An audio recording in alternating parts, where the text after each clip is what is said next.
We are seeing a wave of extreme weather events amid an outcry for more action on climate change.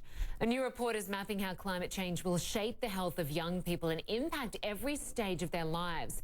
And it's warning that it's already damaging the health of the world's children right now. The report was compiled by the Lancet Countdown, a project that tracks the impact of climate change on human health.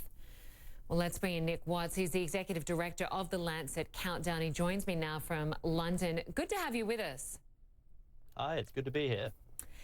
So as the climate warms and as we see these extreme events, people who are young, children and old people, those already vulnerable, seem to be suffering the most or will suffer the most in the future. Just explain why.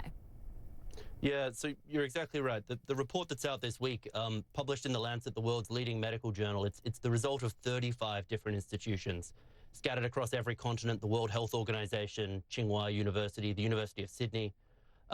The report has a really clear message that the health of children around the world are being affected today at every single point in their lives. And this is because they don't have the immune systems, they don't have the sort of cardiovascular systems, the reserve ready to defend themselves against climate change. But also they are just getting out in life. And so when a young kid under the age of 6 months old is faced with malnutrition, that malnutrition causes stunting. That stunting causes all sorts of impacts the entire way through their entire life. So you see, just as they are trying to get going, climate change is already there, dragging them down. Yeah, it certainly is. And I just want to look at the fires that we're seeing in Australia.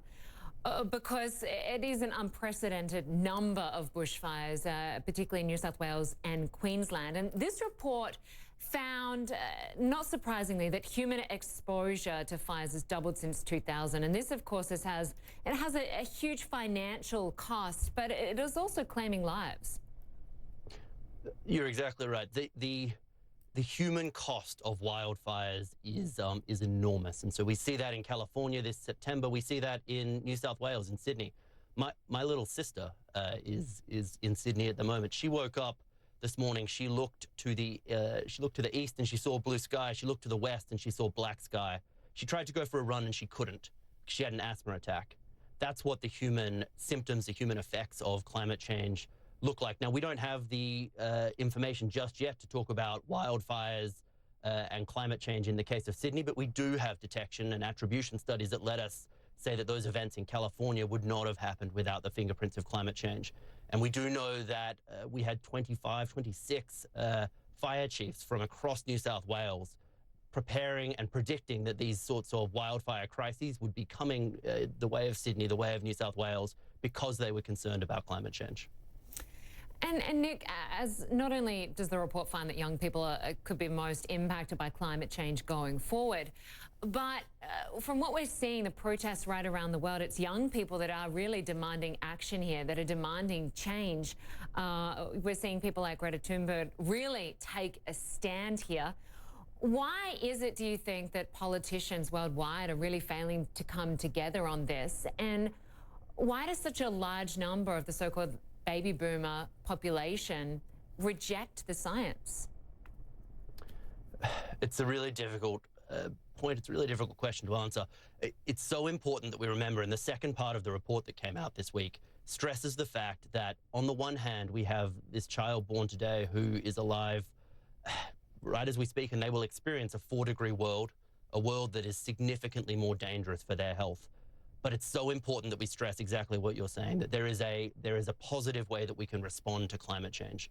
It turns out that all of the things that we want to do to respond to climate change, they are just cost-effective, sensible public health interventions in their own right. And so it doesn't surprise me that we see young people around the world standing up and demanding a healthier future for themselves, demanding cleaner air, demanding healthier diets, more livable cities that are built around people rather than around cars.